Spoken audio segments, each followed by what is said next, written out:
tardes, queridos oyentes y visualizadores. Qué gusto que nos volvamos a encontrar acá en nuestro programa de radio, Voces del Río de la Plata. Les quiero recordar que en este momento estamos saliendo en vivo en la Radio Sofía del Plata, en la ciudad de La Plata en la 95.3 y en la ciudad de San Martín de los Andes en la 90.5.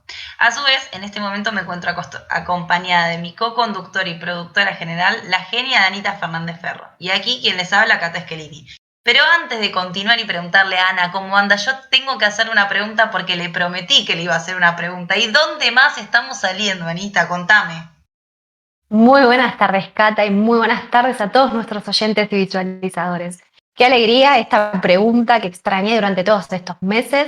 Les vamos a recordar a todos nuestros oyentes y visualizadores que estamos saliendo en vivo por sofiaradio.com.ar y también nos pueden encontrar en TuneIn. A su vez, estamos saliendo en vivo en nuestro canal de YouTube, El Espacio Cultural, y les digo rápidamente nuestras redes. Nos pueden encontrar en Instagram como @elespacio.cultural y en Facebook como cultural.elespacio. Y dicho esto, Cata, ¿cómo andas hoy? Bien, Anita, renovada, cargada de energía. La verdad que esta ha sido una semana bastante buena. No sé si fue el censo que me metió ahí como, viste, un truco, ahí un poquito de vacación, qué sé yo, pero con energía, tengo que admitirlo, jueves con energía el de hoy. Ay, me alegro, a mí también. El miércoles encima te corta la semana. A mí me pasa que me da un envión nuevo para seguir los últimos 2 días de la semana que me parece fantástico. Igual me imagino que como yo un poquito habrás trabajado, pero bueno, no es lo mismo que estar ahí en todo el horario laboral metida y comprometida. Así que bien por este censo del miércoles. ¿Cómo te fue? Yo había hecho el censo digital, así que la verdad que solamente le mostré los números y ya está. Fue 5 minutos. Yo entiendo lo del feriado antes, cuando no había que hacer. La verdad que, o sea, como que quedó medio viejo, porque habiendo hecho todos el censo digital con tanto tiempo, la verdad que no te requiere nada. Son 5 minutos que tenés que. Digo, antes venía el censista, vos estabas como una hora respondiendo ese cuestionario, en el medio nada, el censista te pedía ir al baño, le hacías un café, era larga la cosa, tipo, yo me Era acuerdo. larguísima. Yo fui censista Ah, el mira, censo anterior. Me encantó, tenía como 10 años menos. Y me encantó, era muy divertido. Sobre todo interactuar con la gente, a mí es algo que me encanta realmente. Hablar, charlar también las condiciones. Siempre, al menos en ese momento, es como decís vos, esta vez fue muchísimo más simple. Pero sí es real que antes se charlaba mucho más. Todas las veces que fui a las distintas casas, muchos te invitaban con algo, te tenían preparado algo para la merienda, o te daban algo para que te lleves, una botellita de agua. La verdad que siempre me parece que la parte humana es lo más destacable. En su mayoría, ¿no? Por supuesto, después siempre había excepciones. Pero bueno, Cata, basta, nos entretenemos como siempre, nos vamos por las nubes. Contame un poquito qué nos trae el programa del día de hoy. como veníamos contando, se amplían las voces del Río de la Plata. En este caso, vamos a seguir llamando a nuestros columnistas del blog y a talleristas también. En este caso, vamos a tener a dos hoy y a Maurito González, que no lo podemos sacar de encima. No, mentira. Maurito González, que hace unas columnas fantásticas y realmente disfrutamos muchísimo del tiempo con él. Pero les cuento, vamos a ir en orden porque si no, todo esto termina siendo muy complejo y lo hago medio difícil y no es la idea. La idea es al revés, contarles un poco para que generen un poquito de ansiedad y que se queden al momento del programa que más les interese. Les cuento. Primero lo vamos a tener a Hugo Slipak, que es uno, como les conté, de nuestros columnistas del blog. Se los Y él hace recordamos una... rápidamente, ¿te parece? Elespaciocultura.blogspot.com. Continúe, Cata. Perfecto, Ana, sos una genia, me encanta. Él se dedica a hacer una columna de fútbol que tiene un poco también que ver con humanidad y me parece que tiene también que ver un poco con algunos hechos históricos. La verdad que desde mi perspectiva es interesantísima, creo que todas sus columnas sacan a relucir el ser humano fantástico que hay detrás y eso es una de las cosas que por lo menos a mí más me gusta. Yo en esta, ustedes saben que yo soy un eterno humanista, así que la verdad que es un placer escucharlo. Después lo vamos a tener a Maurito, que nos va a meter ahí un punch con el tema de la tolerancia. La verdad que a mí es un tema fantástico que me encanta, que me parece que está re contemporáneo en este momento histórico. La tolerancia es una palabra que realmente creo que debemos cultivar y sobre todo convertir en acción. Sé que es complejo, sé que a su vez la era de la virtualidad, el ghosting, digo, un montón de cosas que lleva toda esta virtualidad nos deja un poco de cara, pero la verdad que es muy interesante y es muy interesante cómo estos dos pensadores que él nos va a traer, Popper y Voltaire, la verdad que nos van a dar una idea interesante de cómo racionalizaron esa problemática. Bueno, Cata, no nos excedamos más. Antes de invitar a Hugo, te dejo el pequeño espacio para los sponsors. Dale, Anita. Presenta el siguiente momento Polarizados Pit Stop, una empresa dedicada a los polarizados de edificios y automóviles. Como les digo siempre, si quieren buscar al equipo en redes, ya saben, tanto en Instagram como en Facebook, @pitstop.polarizados. Y ahora sí, muy buenas tardes, Hugo Slipa. ¿Qué tal? Qué gusto tenerte por Voces del Río de la Plata. Hola, muy buenas tardes. Para mí es un gusto compartir con ustedes este momento y espero sinceramente estar a la altura de las circunstancias. Sin lugar a dudas, Hugo, vas a estar a la altura de las circunstancias. Yo coincido con toda la hermosa presentación que hizo Cata. Soy una gran admiradora de tus columnas, siempre te lo he dicho cada vez que nos hemos encontrado. Y me encanta que puedas participar de este espacio. De hecho, zafaste que estás en la radio porque yo te quería hacer videos para YouTube relatando tus historias. Así que me parece que te fue mucho mejor en la radio. Les agradezco muchísimo sus palabras y bueno, nuevamente espero poder extenderme y estar a la altura de las circunstancias. A mí es algo nuevo todo esto. Les Son agradezco. hermosas experiencias. No, por favor, gracias a Hugo, a vos por acompañarnos. Bueno, contanos un poquito lo que nos trajiste para el día de hoy. Bueno, estas palabras están dedicadas a todos aquellos y aquellas que siendo niños, niñas, alguna vez jugaron a la pelota, que ganábamos, perdíamos, pero que siempre nos divertíamos. Alguna vez en la primaria me preguntaron qué era el fútbol y yo contesté de una manera muy sencilla, muy práctica, que era un deporte. Es decir, una actividad física sujeta a normas en la cual se hace una prueba de destreza o fuerza física. Después en la secundaria, recuerdo, ya habían pasado algunos años, bastantes, me hicieron la misma pregunta y tuve que pensar la respuesta, ya que si bien sigue siendo para muchos una diversión, aprendí que para otros es una competencia, para otros es un trabajo y para otros es un negocio, un gran negocio. Para algunos, yo este concepto lo compartí durante muchísimos años, formó parte de mi vida.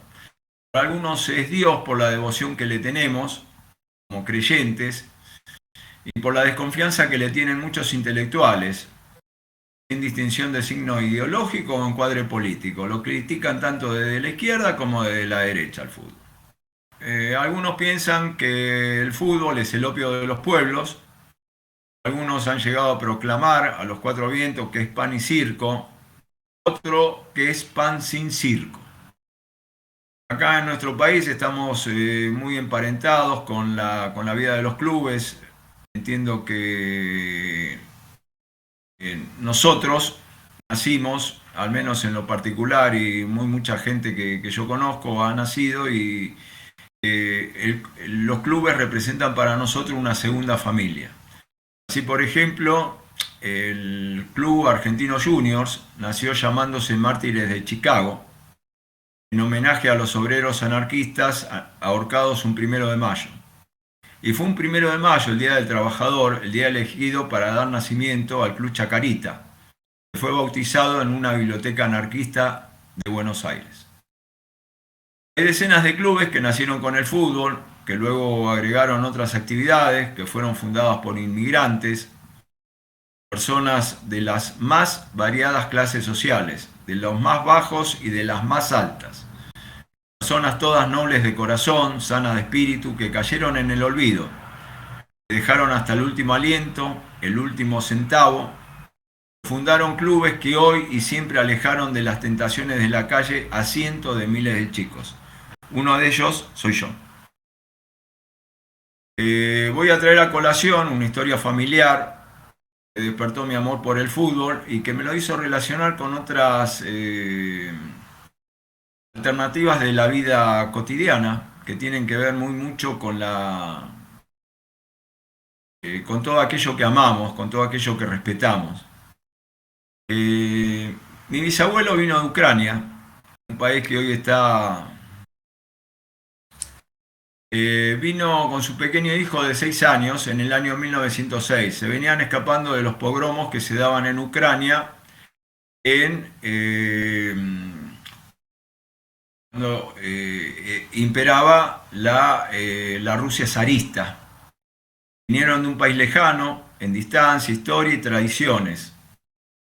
Con el tiempo, ese jovencito de 6 años se convirtió en mi abuelo. Y nos contaba historias de familia que se transmitían de manera verbal, y una de ellas despertó mi amor por el fútbol. Él nos decía que el fútbol y la patria estaban emparentados, que estaban atados. Nos contaba que un monumento recuerda en su país de origen, Ucrania, a los jugadores de su equipo del alma, el Dinamo de Kiev. En agosto de 1942, en medio de la Segunda Guerra Mundial, había arrancado en el año 39 y duró hasta el 45, en el año 42 cometieron la locura de derrotar a un equipo del ejército de ocupación nazi. En ese momento Ucrania estaba ocupada por los nazis. Este equipo de ocupación estaba formado por pilotos de la Luftwaffe y soldados regulares.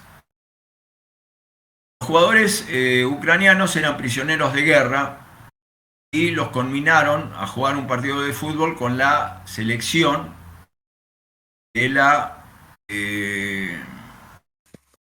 estado de ocupación, del estado nazi. Entraron a la cancha resignados.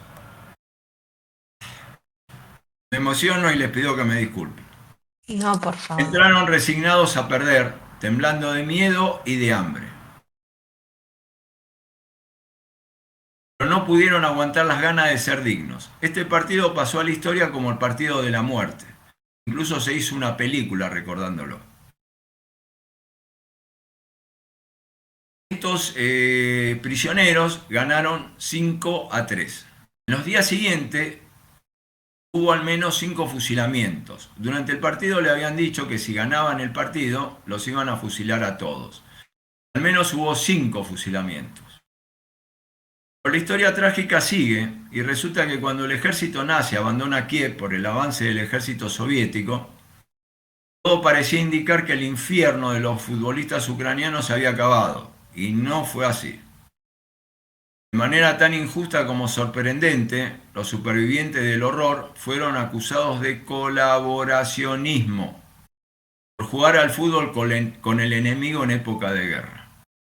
No la pasaron bien antes y la pasaron peor después. Estos jugadores son recordados y estudiados en su país de origen como héroes de la patria. Y vaya si lo son. Alguna vez un periodista le preguntó a una teóloga alemana de renombre, Dorothy Sol, ¿cómo le explicaría a usted a un niño qué es la felicidad? Y ella le dijo, no se lo explicaría. Le tiraría una pelota para que juegue. Es una historia que me emociona, tal vez tiene algo que ver con lo que está sucediendo actualmente, algo que me duele, algo que nos duele a todos, algo que no entendemos, que no lo terminamos de entender. Pero bueno, es lo que estamos viviendo y espero que esta historia sirva para reflexionar, para adentrarnos en la situación que estamos viviendo, en la situación que vivimos y en la formación que tenemos. No sé si estoy abierto a alguna pregunta, algún requerimiento, díganme ustedes. Antes que nada, Hugo, agradecerte por esta historia que nos trajiste, que nosotras nos puso muy contenta poder compartirla en nuestro espacio, en nuestras redes, en su momento cuando la escribiste. Y me pone muchísimo más contenta que quizás con el programa de radio también tenemos otro tipo de llegada quizás que con las redes. Así que te agradezco para poder difundirla. Esa sensación, cada vez que la leo es lo que te decía antes del programa, siempre me genera la misma sensación. Las personas que nos gusta el fútbol, que uno lo siente como una pasión, es más allá de un deporte. Me parece que resumís bien todas las facetas que tiene el fútbol, así como tienen varias facetas, distintos aspectos de la vida de cada uno, y lo pudiste atravesar con una historia lamentable y triste, pero me parece que es significativa la importancia también que tiene. El programa pasado nos estuvo acompañando Alejandro Centurión, que también forma parte de un espacio barrial, y siempre tratamos de traer este mismo, ¿no? Lo que implica también a nivel humano, los lazos, todas las implicancias que tiene este tipo de actividades deportivas en conjunto. La verdad te súper agradezco, Hugo, lo que nos trajiste para hoy. Yo les estoy muy agradecido a ustedes, a todos ustedes, por el espacio que me dieron, por la oportunidad que me brindaron y porque para mí es una experiencia muy rica. Seguramente, bueno, eh, que me hace crecer. Me emocionaron un poquitito, eso estuvo mal, fue un golpe bajo. No, al revés, Hugo. Es un placer escucharte emocionar. Es como te digo, atrás se ve el ser humano grandioso que sos y eso me parece que es fantástico. Y sobre todo que me parece que está buenísimo en este momento que por desgracia Ucrania nuevamente esté en guerra, puedas contar esto con toda la rigurosidad histórica, también con el vínculo familiar que tenés hacia Ucrania, pero digo, desde la querencia, desde el amor a la patria y al fútbol, me parece que se traslucen un montón de valores y, y que hoy en día está súper contemporáneo que hablemos de esto. Por ahí lo encaraste justo desde otro lado, pero me parece que es interesante que nos podamos tomar unos minutos para entender que realmente hay un territorio hoy en día grande que se encuentra en guerra, que es una situación histórica que realmente nos sobrepasa. Todos los días se ven imágenes y videos de la guerra que son realmente fatales, obviamente no para los niños, pero recomiendo que los adultos nos tomemos 5 minutos al día y veamos lo que pasa, porque creo que hay muchos filtros en las redes sociales y en los medios de comunicación con toda esta documentación, y la realidad es que ser conscientes de que la vida no es solamente la que hoy en día nosotros tenemos, sino que se desarrolla en múltiples aspectos del globo, y creo que tu historia nos acerca un poco desde otro momento, por ahí, desde otro lugar, a una situación que está súper hoy en día en boga y por desgracia la están sufriendo un montón de ucranianos. Vale. Les agradezco muchísimo la oportunidad que me dieron. Un No, abrazo del alma para ustedes. un abrazo enorme, Hugo, muchísimas gracias y te esperamos la próxima. Hasta luego. Luego. Besote. Excelente, Hugo, que está ahí preocupado por esa cosa que tiene de no cumplir las expectativas. Pobre Hugo, la verdad que todos sabíamos que iba a estar perfecto. Lo digo, lo sostengo y lo repito. Excelente, y les recomendamos a todos que pasen, pues esta fue la primera nota que escribió Hugo para nuestro blog hace como más de un año ya. Y después de esa siguió una seguidilla de notas de la misma temática, obviamente abordando de distintas formas, pero están todas buenísimas, así que los invitamos a todos a que participen. Pero no nos vamos a seguir excediendo. Cata, Tal cual, Anita. Bueno, dale. ¿Te parece? Vamos arrancando con el segundo sponsor y luego lo presentamos a Maurito González. dale. Perfecto. Presenta el siguiente momento LEDs and Lights More, una empresa dedicada a la tecnología LED y las energías renovables. Como les digo siempre, si quieren buscar al equipo en redes, ya saben, tanto en Instagram como en Facebook, @LEDs and Lights More. Y ahora sí, muy buenas tardes, Maurito González. ¿Qué tal? ¿Cómo va todo? Hola, hola, sigo en el shopping. Buenas. Sí, es como una vía pública ahí. Les deberíamos contar a todos nuestros oyentes, porque los visualizadores lo pueden ver. Como un parque de diversiones. No se termina de entender muy bien tu fondo. Pero bueno, si a vos te gusta.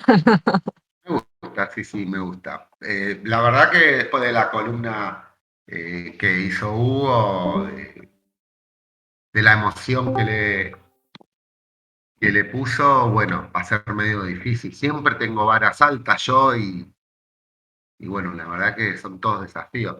Igualmente Porque quería recordar o aclarar o comentar que, por ejemplo, Hugo es un fiel oyente de la radio y me parece espectacular que después de toda esta cantidad de tiempo, él es un fiel oyente de la primera hora y me parece espectacular por él y por cualquiera que se sienta partícipe, que de golpe se pueda escuchar, que de golpe pueda ver cómo es la dinámica y la verdad que está buenísimo, me encanta, me da mucha emoción que puedan participar Hugo o un montón de los chicos que nos escuchen, que son parte de todo esto, desde el blog, desde áreas administrativas, desde toda la asociación.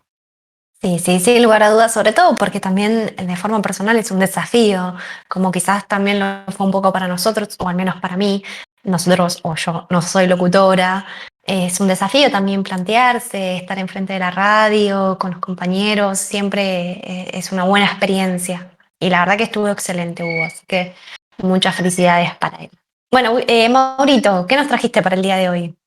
Un pequeño artículo que tiene modificaciones mías también. Después voy a decir cuál es el origen. Pero habla, como dijo Cata al principio del programa, la paradoja de la tolerancia. ¿Qué es la tolerancia? Como virtud moral, la tolerancia se refiere a la aceptación de las diferencias culturales y de opinión, las creencias y las formas de vida distintas a las propias, sin que ello signifique renunciar a nuestras propias convicciones. ¿Qué es la tolerancia para Aristóteles? La tolerancia como virtud es un concepto de la modernidad. Fuerza igual a hombría. François-Marie Arouet, alias Voltaire, un filósofo, poeta de los años 1670, luchó empleando su pluma contra la ignorancia, la intolerancia y el fanatismo. Para Voltaire, la tolerancia es un derecho natural y humano. Su clave consiste, en un principio, en que no hagas lo que no quisieras que te hagan. La lucha contra la intolerancia debe ser una constante en nuestras vidas, planteaba. Quien no quiere pensar es un fanático. Quien no puede pensar es un idiota. Quien no osa pensar es un cobarde. La paradoja, a pesar del fenómeno de la globalización, las sociedades del mundo se encuentran formadas por diferentes grupos y comunidades, cuyas creencias, intereses y puntos de vista son muy diversos entre sí. Esto implica que la capacidad de los individuos para tolerar ideas desiguales o incluso opuestas a las propias es una cualidad no solo moralmente deseable, sino además imprescindible para la supervivencia y el desarrollo de la civilización moderna. No obstante, el ejercicio de la tolerancia es una tarea más compleja de lo que podría juzgarse a simple vista. Es necesario que su promulgación y puesta en práctica surjan de un proceso reflexivo y no solo sean el producto de las buenas intenciones. Por tal motivo, razonamientos como la paradoja de la tolerancia de Karl Popper nos brinda la oportunidad de juzgar el efecto de nuestras acciones individuales y colectivas, más allá de sus intenciones ideales, considerando sus repercusiones en un escenario social concreto. ¿Qué es la paradoja de la tolerancia para Popper? Bueno, la paradoja de la tolerancia fue propuesta en 1945, post Segunda Guerra. Popper en realidad era Karl Raimund Popper, un filósofo austríaco, que escribió un libro, cabecera, La sociedad abierta y sus enemigos. Lógicamente todo tiene que ver con la época en la cual se vivía. Según este planteo, una sociedad que manifiesta una tolerancia ilimitada pone en riesgo la existencia de dicha tolerancia. Este filósofo Popper en realidad era un oprimido de Alemania, y bueno, y él plantea desde su punto de vista la situación de tolerancia e intolerancia que se reinaba y que él veía en esos días.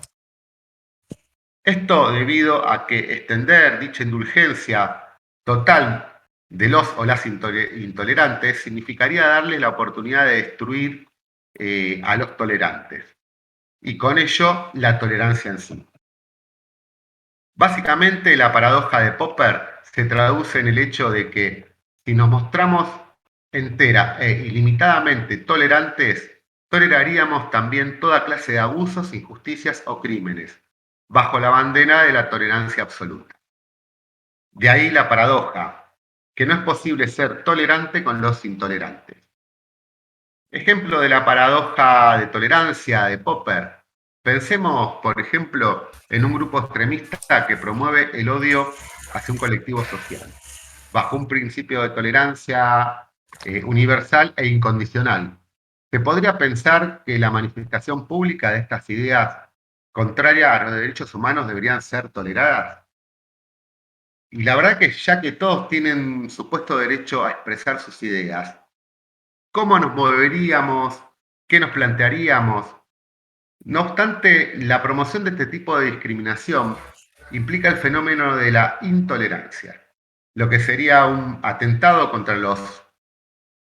contra el propio sistema, digamos, tolerante que permite tales declaraciones. Cabe destacar que esta postura no implica impedir la expresión de cualquier tipo de ideas intolerantes, siempre y cuando sea posible contrarrestar dichas tendencias a través de la razón. Sin embargo, Popper afirma que cuando tales manifestaciones no se prestan al plano de los argumentos racionales, es necesario reservarse el derecho de prohibirlas, aun cuando esto significa utilizar la fuerza. Consideremos aquí, por ejemplo, a los grupos supremacistas, extremistas o fanáticos, cuya doctrina los combinan a cerrarse en cualquier tipo de diálogo. La función y los límites de la tolerancia en la paradoja de Popper definen la tolerancia en el marco del racionalismo crítico. De acuerdo a este sistema filosófico, el acceso a la verdad y la justicia se logra a través de la libre discusión racional, lo que significa que estar dispuesto a escuchar los argumentos críticos y aprender de esa experiencia. En este sentido, la tolerancia a las ideas de los demás es un elemento indispensable para el desarrollo de la ciencia y de la sociedad. Para este autor, la discusión racional está basada en tres principios esenciales. Falibilidad, el cual establece que yo puedo estar equivocado y tú puedes tener razón. Discusión racional, que declara que discutiendo las cosas bajo condiciones racionales es posible corregir algunos de nuestros errores.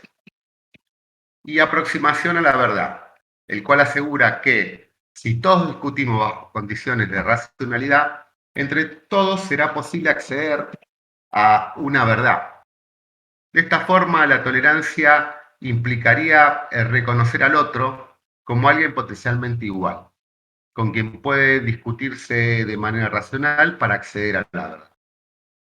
Por otro lado, Popper establece que la tolerancia no puede ser ilimitada, estableciendo dos límites claros. En primer lugar, no se debe tolerar a aquellos que no toleran. Además, no se puede tolerar a aquellos que se niegan a aceptar su propia falibilidad. La tolerancia y la evolución social, más allá de sus implicaciones morales, la tolerancia cumple una función clara en el desarrollo de la sociedad. Esto está clarísimo. La paradoja de la tolerancia de Popper y la colonización cultural, además de lo expuesto expresamente por el propio autor, la paradoja de la tolerancia saca a relucir claras dificultades y contradicciones en la práctica de una actitud tolerante congruente. Hay una imposición de cultura dominante y esto es lo que estamos hablando es que muchas veces la tolerancia es lo que quieren las mayorías y no las minorías. Esto tiene que ver mucho de acuerdo a la cultura de cada una de estas sociedades, ¿no? La paradoja de la tolerancia planteada por Popper no constituye una fórmula o una respuesta absoluta al problema de la intolerancia. Podríamos cerrar que, como conclusión, la filosofía de Karl Popper nos brinda un referente sólido para el ejercicio práctico y socialmente pragmático de nuestros valores. Pero tal vez su aportación más importante es el promulgar el uso de la razón y el diálogo como la guía principal a nuestra conducta en cualquier escenario social. De esta forma, solo a través de un proceso de reflexión profunda y la apertura de nuevas opiniones, seremos capaces de hacer de la tolerancia no solo una política de conducta personal, congruente con los tiempos que vivimos, sino además transformarla en una forma de relacionarnos con la realidad. Este es un artículo que una parte fue modificada, pero la gran mayoría no. Es un artículo de la web Mente y Ciencia que se escribió en el año 2021, escrito por el psicólogo Mauricio Sánchez, de la Facultad de Ciencias de la Conducta, México. Me pareció algo muy criterioso, quizás no se entendió del todo porque es largo y capaz que medio complejo, pero con que nos vayamos quedando con hilos y fragmentos, es interesante para replantearnos qué es lo que estamos viviendo hoy en día. Bueno, muchísimas gracias, Mauro. Coincido con vos. Me parece que es algo que todos tendríamos que plantearnos en algún momento, que evaluar y que preguntarnos, ¿no? ¿Cuál es el grado de tolerancia que uno practica, que uno tiene? Me pareció fundamental la idea que nos trajiste, ¿no? Que esta tolerancia a las ideas es un elemento indispensable para cualquier sociedad y para el desarrollo de la sociedad. Lamentablemente, un poco trayendo también lo que nos trajo Hugo para el día de hoy, la falta de tolerancia, la falta de respeto en las sociedades, en las culturas ajenas, lleva a situaciones extremas que la verdad son tremendas. Y sin irnos a lugares tan lejanos, digamos, o a lugares tan extremos como ser la guerra, ¿no? Yo creo que estamos viviendo también un momento social de un tiempo a esta parte, que nos encontramos lamentablemente con muy poca tolerancia. Se puede ver mucho en el mundo de las redes sociales, las agresiones, la violencia que hay. Me parece que siempre partimos de la misma base, es la falta de tolerancia hacia las ideas ajenas. También mencionaste algo, ¿no? De que cuando uno tolera las ideas ajenas también implica reconocer al otro como un ser cuyas ideas son válidas también para llegar a una verdad, ¿no? No vamos a entrar en el término de la verdad, de quién tiene o no la verdad, pero sí podemos hablar de las ideas ajenas como algo válido, aunque uno no coincida, como algo potable, aunque uno no esté de acuerdo. No es ni definitivo ni esclarecedor esto, pero bueno, por lo menos nos podemos tirar a pensar de una u otra manera y calmar un poco los ánimos con la razón y con una serie de situaciones que él plantea y que acabas de plantear vos. Tal cual. Me parece que estuvo buenísimo, Mauro, que da luz para poder debatir de este tema, para ver si hoy nuestros oyentes a la noche en la mesa se pueden a charlar con la familia de este tema de la tolerancia. Me parece que es muy interesante este reconocer al otro que Ana plantea, en cuanto conocemos estas diferencias, y sobre todo creo que por ahí, para los que tengan más desarrollado este ejercicio de la tolerancia, creo que una muy buena pregunta para hacerse, o por lo menos una pregunta que me hacía yo mientras escuchaba un poco lo que dice Popper, un poco también lo que venía diciendo Voltaire, era si yo era igualmente de tolerante con todos, si mi tolerancia era igual hacia todos los sujetos o si había sujetos a los cuales yo le tenía más tolerancia y otros menos, por ejemplo. Era como una pregunta que me iba haciendo un poco y un poco también quería racionalizar a ver por qué hay algunos sujetos que les tengo más tolerancia y otros que menos, a ver cuáles eran un poco los motivos, pero bueno, tendré que ponérmelo a pensar un poco más con todo esto que me tiraste. Yo creo que hay factores exógenos al tema que tiene que ver con qué es más tolerable de uno y de otro. Creo que sí, que vos tenés mucha razón y hay que ponerse a pensar eso también. Sí, excelente pregunta. Yo creo que inconsciente o conscientemente todos nos los hemos hecho también como una pequeña autocrítica, de decir por qué yo tengo tanta tolerancia y tan poca con otras. Coincido, no se me hubiese ocurrido, pero coincido plenamente, Cata. Bueno, sirvió para algo que Cata lo planteó esto, ¿no? Muy bueno, espero que para todos nosotros oyentes y visualizadores también. Tal cual. Bueno, es un poco nuestro objetivo, ¿no? El objetivo un poco de esta horita que tenemos, poder hacernos cada vez más preguntas. Siempre decimos que cada vez preguntamos mejor, pero que tenemos menos respuestas. Coincido. Nos está haciendo pensar Mauro igual con sus columnas también, ¿eh? Muchas gracias. Chao, chicas. Bueno, Chao. hasta luego. Muchas gracias, Mauro. Bueno, qué buena columna que nos regaló Mauro, ¿no, Anita? Sí, la verdad que estuvo espectacular. Yo siempre digo, Mauro empieza su columna diciendo, no sé si voy a estar a la altura de las circunstancias. Lo dice solamente para echar ahí un poquito de lástima, porque la verdad que nunca se condice con lo que al final nos termina trayendo. Tal cual. Yo te diría que peca de humilde en este caso, porque la verdad que últimamente viene eximio. Cada vez Me parece que trae mejores temas, que nos logra explicar con mayor claridad y bueno, viste cómo soy yo, que a mí me encanta a veces destacar algunas partes, la verdad que tenía ganas de volver a releer una de las frases o un parrafito de su texto que estuvo fantástico, de su columna, que dice: la lucha contra la intolerancia debe ser una constante en nuestras vidas. Esto lo plantea Voltaire. Y cito una frase que me parece interesantísima, que está bueno que dediquemos un poco de tiempo, sobre todo para después recordarla en otro momento y pensarla en situaciones cotidianas, que dice: quien no quiere pensar es un fanático, quien no puede pensar es un idiota, pero quien no osa pensar es un cobarde. Y me parece que está bueno, ¿no? No mezclarlo como cobardía. Y me parece que está bueno, sobre todo hoy que creo que nosotros como sociedad contamos con muchísimas herramientas también. Por un lado tiene sus cosas buenas, por un lado todo tiene sus cosas malas, ¿no? Por supuesto. Pero bueno, nosotros generamos también este pequeño espacio justamente para preguntarnos, para al menos generar ese pequeño granito de duda en la cabeza de todos. Y eso es lo que siempre le recalcamos a Mauro, que es lo que está logrando hacer y cada vez mejor. Y que conste que lo felicitamos por fuera del programa también, ¿no, Cata? Pero un montón lo felicitamos. ¿Qué más felicitaciones recibe? Es verdad, es verdad.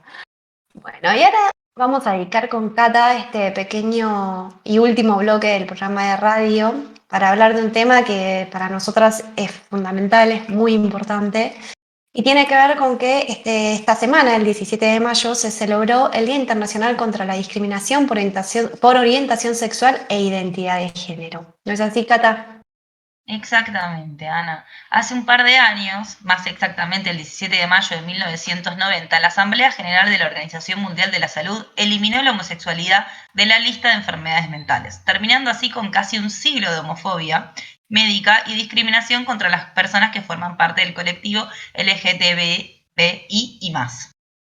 En la actualidad, en el marco de la campaña global que se realiza global contra la patologización de estas cosas, digamos, es decir, convertir algo que no es patología en una patología, la Organización Mundial de la Salud publicó en junio de 2018 una nueva versión de esta clasificación internacional de enfermedades, donde la identidad de género también ya no aparece como un trastorno, sino como una incongruencia. Es decir, la OMS mantiene y reproduce el mandato al que las personas travestis y trans deberían responder, pero modifica su clasificación de trastorno a condición relacionada con la sexualidad. Esa nueva clasificación se presentará en la Asamblea Mundial en mayo de 2019 para su adoptación en los miembros y entrará en vigor a partir del 1 de enero de este mismo año. Muchas gracias, Cata. Me parece que esto que acabas de decir es muy importante, sobre todo, o al menos a mí lo que más me llama la atención es la fecha. Estamos hablando del 1990. Yo había nacido, vos creo que no, pero yo ya había nacido en ese año. Y la verdad que hasta ese entonces, estamos hablando de 30 años, se hablaba todavía de la homosexualidad como una enfermedad mental.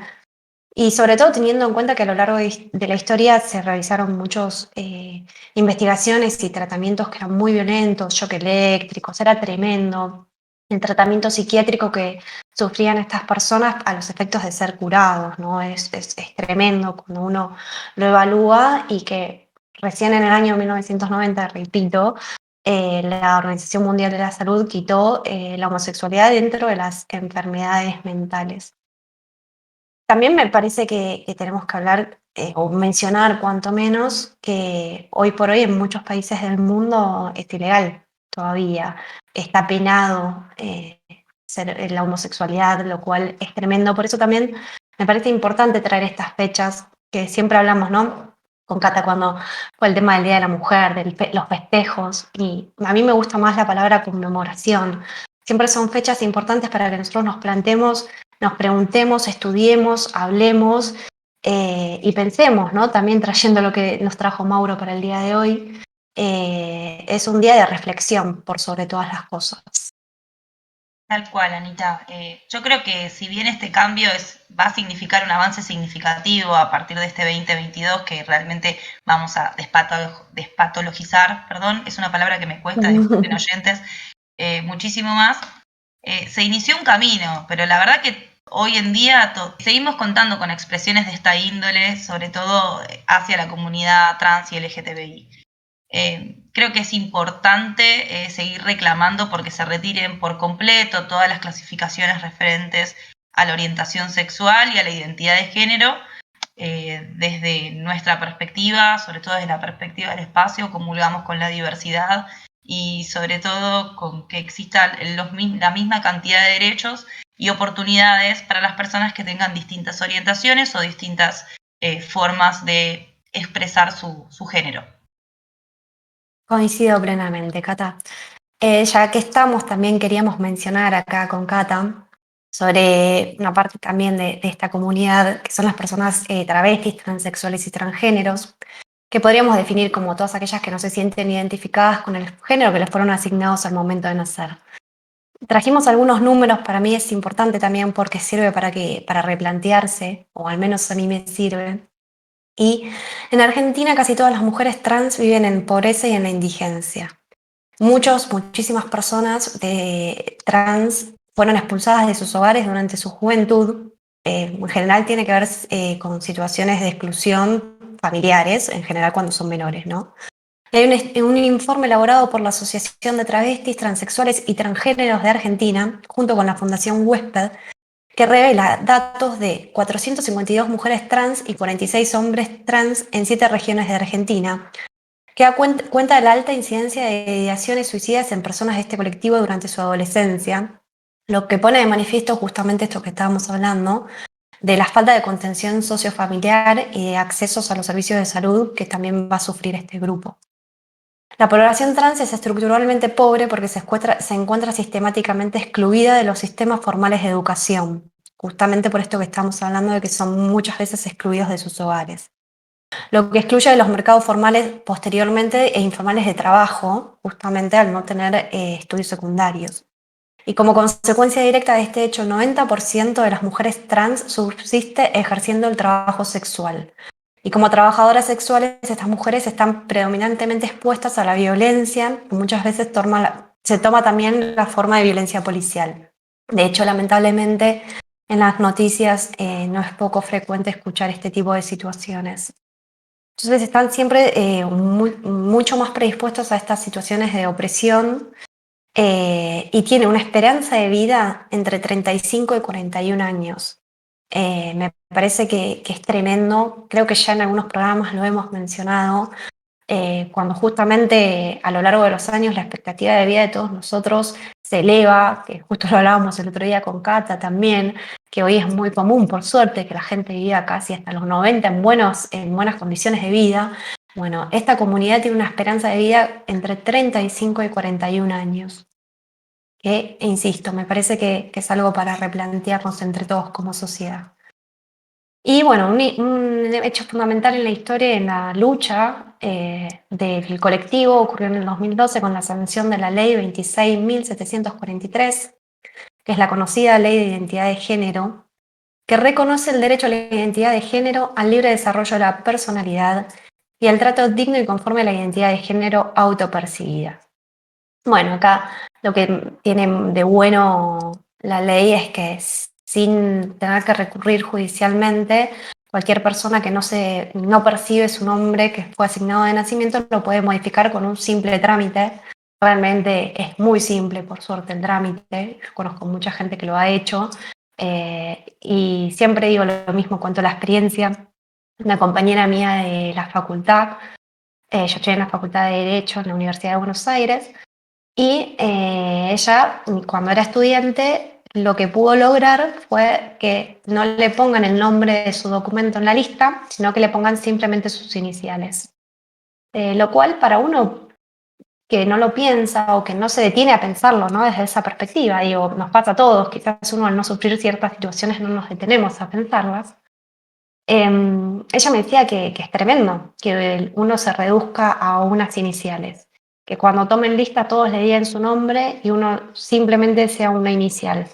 Y la importancia que tuvo para ella, para toda la comunidad, poder elegir su nombre autopercibido y elegido, ¿no? Siempre hablando desde la perspectiva de la elección. Digo, ¿por qué todos podemos elegir tantas cosas pero no nuestro nombre? Así que para mí fue grandiosa la ley estuvo bien planteada y lo que no suele suceder o muchas veces no pasa lamentablemente es que en los hechos no funciona tan bien. Bueno, esta ley podemos decir que por suerte tuvo una real incidencia en la comunidad. Y también quería hacer una pequeña pensamiento también, hablar un poco de lo que fue, con lo que venimos hablando, esta comunidad en la pandemia, ¿no?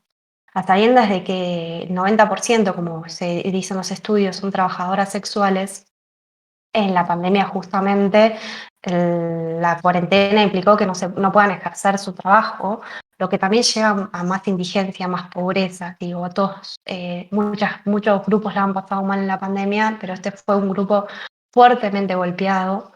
Se han hecho varios trabajos, hay muchas asociaciones que colaboran, que ayudan, pero me parece que nosotros tenemos que reforzar el trabajo social. Me parece que en este espacio como comunicadores sociales traer estos temas son importantes para que pensemos, para que hablemos, para que esté a la agenda y para que sepamos cosas que quizás, insisto, uno no se introduce mucho. Entonces estos días de reflexión para mí son importantísimos justamente para que nos detengamos unos momentos y hablemos de estas cosas. Coincido plenamente. Creo que este tema esté en boga, que hoy en día lo podamos hablar, lo podamos verbalizar, con las diferencias que tengamos, con las diferencias que podamos encontrar a la hora de la ejecución. Yo creo realmente que como miembro de esta sociedad, lo mejor que podemos hacer es abrir las orejas y seguramente que abriendo las orejas, cerrando la boca, vamos a poder abrir el corazón. Sí, totalmente. Poder Yo, abrazar a esta comunidad que realmente creo que está muy desprotegida en este punto actual, realmente sigue siendo una problemática, como decís vos, Ana, me parece que los números hablan por sí solos, la expectativa de vida es realmente muy, muy baja y está intrínsecamente vinculada a no tener acceso a, por ejemplo, ir a la universidad y que te llamen con tu nombre, porque también digo, nosotros estamos obligando a estas personas a pasar constantemente por situaciones de discriminación. Y esto estamos hablando de la universidad, cuando va al médico, digo, es constante, es una discriminación constante. Y creo que todas las personas tenemos derecho a vivir libres de violencia y libres de discriminación. sí, totalmente, totalmente. Y el respeto también de todas las personas a vivir su identidad de género, su orientación, su preferencia sexual con absoluta libertad, sobre todo sin experimentar ningún tipo de violencia, discriminación, prejuicio, estigmatización. Yo creo que estamos avanzando por suerte como sociedad, pero nos queda un largo camino por andar, porque lamentablemente estas estadísticas son del año 2020 y no creo que en 2 años hayamos mejorado drásticamente. Y la verdad que hace varios años que venimos trabajando y luchando por esto, pero me parece que está bueno acompañar en este día a toda la comunidad, como bien dijiste, abrazarlos, reflexionar, pensar y el respeto. Respetémonos entre todos un poco más, independientemente de la identidad de género, vínculos, cuestiones económicas. Me parece que nosotros, así como abogamos por muchas voces, por mucha diversidad, me parece que eso es lo que nos hace únicos y el respeto, me parece que es fundamental. Dice que además nunca vino mejor la columna de Mauro para luego charlar este tema. Retomemos la tolerancia, retomemos a Voltaire, recordemos que Voltaire dijo que daría su vida, aunque no coincida conmigo, por el ejercicio de mi expresión, porque yo me puedo expresar. Intentemos dar nuestra vida también por la expresión del otro, porque cada uno puede hacer quien quiera. Y aprovecho también la situación para recomendar mucho un libro cortito que está buenísimo, que ahora hace poco lo hicieron película. No tuve la suerte todavía de ver la película, pero dicen que es muy, muy buena. Se llama Yo Nena, Yo Princesa. Es un libro que narra una infancia trans. La verdad que para mí lo escribe la mamá de la nena, no tiene desperdicio y a su vez también es el primer caso de asignación de DNI sin judicializar la situación. Es la primer niña que no judicializa y logra su DNI sin ser mayor de edad. Así que realmente es un caso súper importante para lo que es Latinoamérica, no solamente para Argentina. Y creo que es muy interesante ver cómo esa familia a lo largo del libro o a lo largo de la película, seguramente la película sea muy parecida al libro, cómo toda esa familia se va deconstruyendo y va apoyando y no sé, hay un pasaje hermoso donde, por ejemplo, la mamá se da cuenta de todo esto, empieza a ver que su hijo está triste, y dice, bueno, vamos a hacer lo que tengo. Y narra la primera vez que se pone pollera para ir al jardín. Y es una situación que se la veía con miedo, que se agarraba la pollera de una manera y es como, ¿viste? Cuando decís, tipo, una pollerita, o sea, realmente me parece que es muy interesante poder a veces, sobre todo cuando uno ve una película o cuando uno lee un libro, a veces tiene esa posibilidad de ponerse, si uno es lo suficientemente empático, en los ojos de quien escribió o en los ojos de quien dirigió esa película y por ahí poder acercarse un poco más a esa situación, aunque realmente no esté tan cercana a nosotros. Sí, totalmente. Creo que escuchar un relato de primera persona hoy por hoy nos ayuda, nos acerca a todos aquellos que quizás no lo sufrimos en primera persona, pero como bien decís, para ser empático, de hecho hay una nota también que salió esta semana en página 12 de Florencia de la B, también hablando en primera persona, lo que es su identidad de género, que también te las recomiendo. Coincido con vos, Cata, justamente por esto, escuchar o leer o ver de primera persona nos acerca justamente porque pasan todos los aspectos de la vida. Uno cuando no lo está vivenciando no sabemos lo que está pasando, hasta que sirve para acercarse. Por eso, repito, me parece que hoy, bueno, esta semana, como un día de reflexión para pensar en todas estas cosas y para ayudarnos a mejorar y a crecer como sociedad. Bueno, nos vamos con tarea también, Cata. Tal cual. La verdad que nos vamos con tarea, pero qué buena tarea, ¿no? Trabajar la Sí. tolerancia, eh, intentar ser cada día más empático. Creo que a su vez esas son aptitudes plenamente humanas, ¿sabes, Ana? Son aptitudes que tengan las máquinas. Y justamente, no sé si será este momento histórico o qué, pero estoy en un momento en donde realmente quiero cada vez mejorar en mis aptitudes humanas. Creo que las otras por ahí se puede dedicar, puede ser más adelante, pero hoy en día por ahí siento que el mundo, la sociedad o este momento histórico nos está pidiendo que seamos cada vez mejores en esas aptitudes humanas que tenemos solo los humanos. Coincido. Y la empatía es una de ellas. Bueno, Cata, hermoso este último bloque, me encantó compartirlo con vos. Cada tanto tendríamos que meter así estos temas que a nosotros dos encima nos interesan muchísimo. Espero Tal que cual. todos Bueno, nuestros quién oyentes y sabe, visuales... se viene una nueva sección, Ana. Me Mirá, gusta, ¿ves? No hay que resfriar todo, ¿ves? Que no hay que decir todo con antelación, puede irse dando. me gusta. Bueno, pero lamentablemente, Cata, se nos está acabando el tiempo. Dale, Anita. Quédate tranquila. Yo aprovecho un segundito para recordarle a nuestros oyentes que seguimos saliendo en vivo en Radio Sofía del Plata, en la ciudad de La Plata, en la 95.3 y en la ciudad de San Martín de los Andes, en la 90.5. Aprovecho para mandarles un beso grande, que termine en bomba la semana y le pregunto a Anita, ¿dónde más estamos sonando? A su vez estamos saliendo en vivo por sofiaradio.com.ar y nos pueden encontrar en TuneIn. También estamos saliendo en vivo, como siempre, en nuestro canal de YouTube, El Espacio Cultural. Y les digo rapidito nuestras redes. Nos pueden encontrar en Instagram como @elespacio.cultural y en Facebook como @cultural.elespacio. Dicho esto, nos encontramos el próximo jueves acá, en Voces del Río de la Plata.